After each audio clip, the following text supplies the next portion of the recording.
El doctor Trueta, don José Trueta, está aquí hoy con nosotros. Es uno de nuestros sabios e investigadores más eminentes. Nació en Barcelona en un año crucial para nuestra historia, 1898, el día 27 de octubre, y según parece, en el árbol genealógico del doctor hay otros médicos y otros farmacéuticos anteriores. ¿Es así, doctor? Es verdad. Doctor. Nací en el Pueblo Nuevo.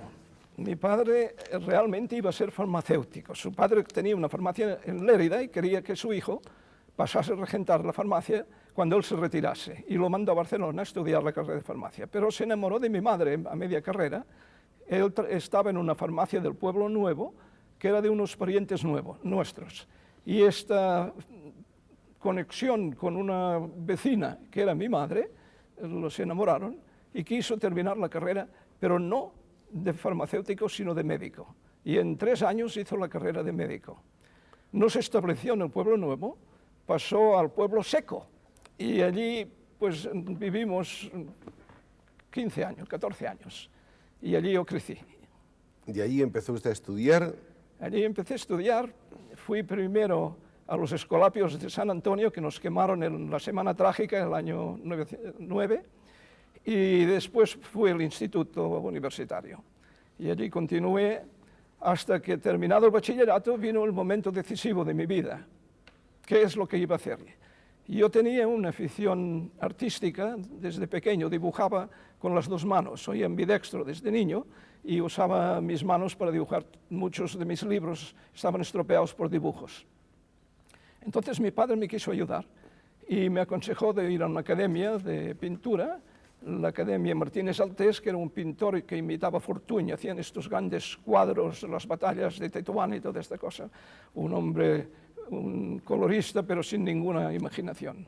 Y después de esto pasé a la Academia Baixas, en donde había ya pintores que hoy tienen mucho renombre, y estuve casi 2 años. Entonces lo que yo pintaba lo quise exhibir, y a los 18 años incumplidos, 17, le dije a mi padre que yo quería ser pintor. Y me dijo, muy bien, pues si eres pintor y eres un hombre que vale, pues te ganarás la vida, crearás una familia y podrás tranquilamente abrirte camino. Pero si eres un pintor mediocre, tendrás que acabar pintando paredes. ¿Por qué no vas a la universidad y sacas un título? Si no eres un gran pintor, entonces la cosa es fácil, te dedicarás a lo que tú hayas estudiado.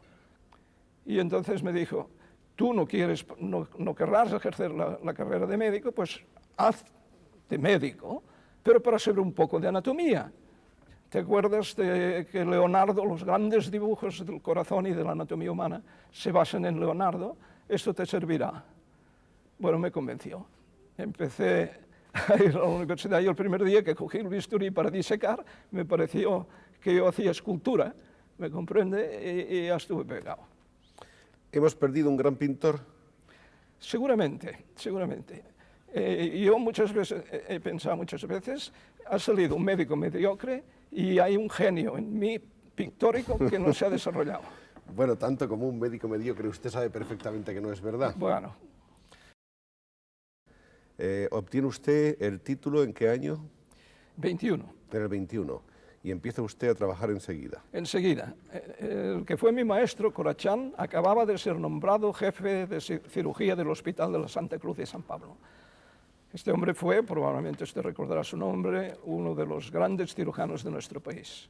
En aquel momento se construía en Barcelona el Metropolitano, después la Exposición, necesitaban muchos trabajadores que inmigraban en Cataluña y había una cantidad de accidentes muy grandes. Y yo me formé en el tratamiento del accidente, ya llevando, como llevaba, la directriz de Corachán. Corachán había ido a Francia durante el último año de la Primera Guerra Mundial y había trabajado con Duval, poco tiempo, pero lo suficiente para orientarse bien cómo debía tratarse en aquel tiempo un accidente. Esta compañía llegó a tener 40.000 accidentes en un año, de los cuales yo veía solamente, naturalmente, los casos serios. Y allí me formé realmente. Ahí empezaron ya a germinar o a empezar a funcionar en las líneas maestras de lo que habría de ser la técnica Trueta. Es exacto, es exacto. Yo he tenido siempre una curiosidad quizá más que pintor y más que cirujano, yo hubiera, en otro ambiente, en otro país, como si hubiese nacido en Inglaterra, quizá hubiese llegado a Oxford de estudiante, hubiera hecho investigación constantemente, como la cosa que me interesaba. Pero yo hacía una técnica y razonaba, o intentaba razonar, la motivación del por qué tenía éxito haciendo esto. Y si no hacía esto, no tenía tanto. Y así fui elaborando los 5 principios de lo que constituyó mi tratamiento, que de hecho es lo que me llevó a Inglaterra al final de la Guerra Civil nuestra. La técnica Trueta se sigue todavía, es una técnica viva, vigente y que Tan utiliza... tan vigente que acaban de publicar 2 trabajos por los 2 últimos jefes del ejército americano, vamos, jefes quirúrgicos del ejército americano a su vuelta del Vietnam. Y los 2, en fin, con toda modestia tengo que decir que sí, se refieren a mí. La Guerra Civil Española supone para el doctor Trueta muchísimas cosas, como para todos los españoles, pero aparte de esas y en el campo profesional supone un contacto todavía más drástico y más profundo con la realidad traumatológica, por decirlo así. Exacto. Llegan los heridos de los bombardeos, los heridos de los frentes. Sí, esto desde luego me obligó a una recapacitación de todo lo que yo llevaba, porque la cirugía de guerra es una cirugía específica. El herido de guerra es un herido que difiere del accidente de la carretera o del accidente de la industria. Hay una serie de factores condicionantes, como son, por ejemplo, el hecho de la guerra, el hecho de la angustia, el hecho de la llegada precipitada de gente grave todos a la vez y que tienes que escoger, etc., una serie de eso. Y después que el paciente desaparece. Lo has acabado de operar y dices, seguro que voy a tener un éxito, y no te enteras si lo han enterrado al día siguiente. Había herencia de la Primera Gran Guerra, había naturalmente la tendencia a examinar las heridas. Y por lo tanto venía la cura de mañana y la cura de tarde. Las heridas, me refiero, accidentales. Y entonces entraban con el irrigador y con los tubos y con los instrumentos, y la mayoría de pacientes, con horror, oían que venía el carro de cura, que llamaban, ¿comprendes? Y yo me propuse hacer una técnica que de una vez, y solo de una vez, pudiese garantizarse el futuro. Naturalmente era un cambio de concepción tan radical que el escepticismo prevalecía y me costó muchísimo, muchísimo.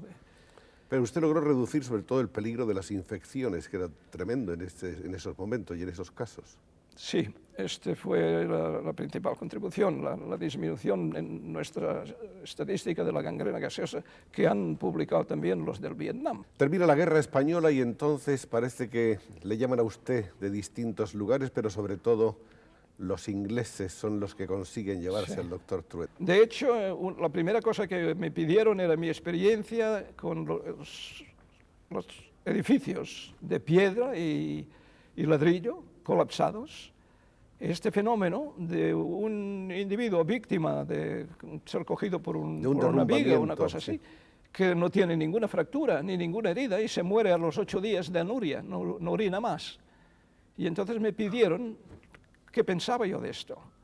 Y decidí hacer una investigación y esto me llevó al estudio de la circulación renal y a encontrar que estos traumatismos producen un espasmo en las arterias renales que actúa sobre la periferia del riñón, que es donde se forma la orina, pero no sobre la circulación central del riñón, que escapa. Y naturalmente esto llevó al final de la guerra, porque durante los bombardeos y la llegada de heridos de las campañas de África y del continente y demás, tenía demasiado trabajo con el servicio de accidentes y el hospital mío, pero después sí publicamos estos trabajos sobre la circulación renal. Y al acabar los trabajos estos, es cuando me hicieron catedrático, entonces quise aplicar todos los avances que habíamos hecho de investigación, de técnica investigadora, a la circulación ósea. Y esto ya me llevó al estudio de la osteoporosis, del envejecimiento, etcétera, y todo esto. No se marche porque el médico de Su Majestad, el médico del rey, Sir Capa Wallace, quiere verle para invitarle a que haga una conferencia privada a cirujanos que si hay guerra serán los jefes de los servicios médicos del ejército. Y entonces esto me llenó de orgullo, dije, voy a ver un cirujano, porque estos otros no eran. Y vino Sir Capapol, es un hombre distinguidísimo, y me organizó una conferencia privada por invitación en la Royal Society of Medicine. Usted ya habla un poco de inglés, pues con su inglés y nuestro inglés, yo tenía un vecino que era amigo mío, inglés, con nuestro inglés y el suyo tiraremos adelante. Y yo, Dios mío, ¿cómo va a quedar esto?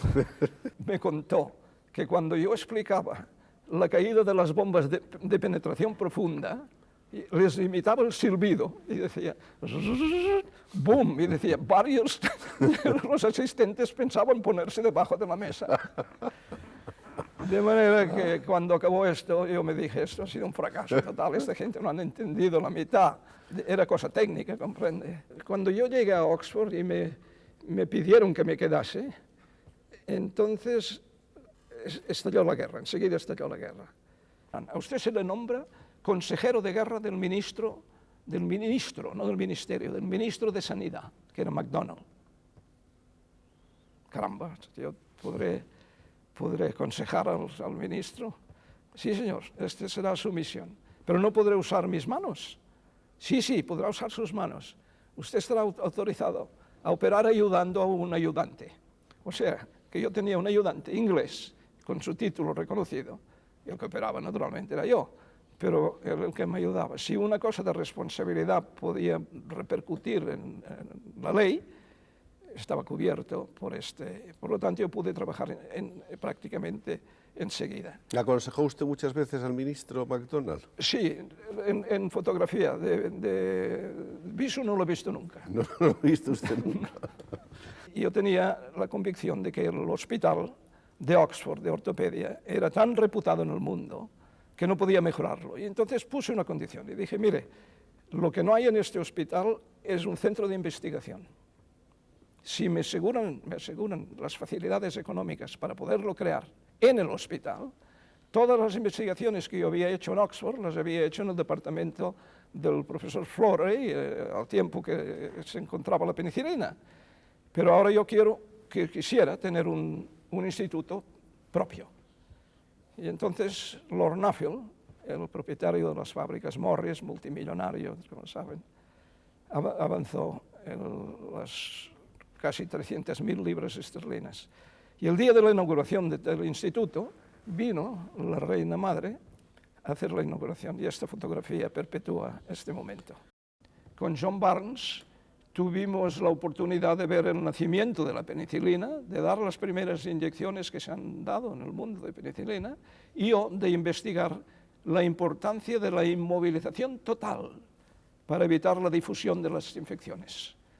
Pues al dejar mi conexión, diríamos, física con Oxford, tuve la ilusión de que yo podría montar un instituto de investigación. Mi circulación cerebral en aquel momento todavía era bastante activa para pensar que quizá algo saldría, ¿sabe? Y ha ido pasando bastante tiempo, pero esto no he podido. Y por lo tanto, en este sentido, sí que me considero fracasado. Es que en el fondo lo que pasa es que usted es un hombre para muchos saberes. Usted es un humanista en el fondo, más que un gran médico, más que el hombre que ha revolucionado la ortopedia británica, más que el gran descubridor de todos los problemas óseos, más que el aplicador de una nueva técnica de cirugía. En realidad yo creo que hay no dos truetas, hay muchos truetas y usted siente la pena de que todos esos truetas no han llegado a desarrollarse. Esto es exacto. Esto es malo. Esto es malo. Esto es malo. El otro día mi amigo Severo Ochoa habló desde este sitio y decía una cosa muy bien dicha. La investigación es una ocupación 100%, no es 90%, 100%, es de dedicación completa, de facilidades y de dinero.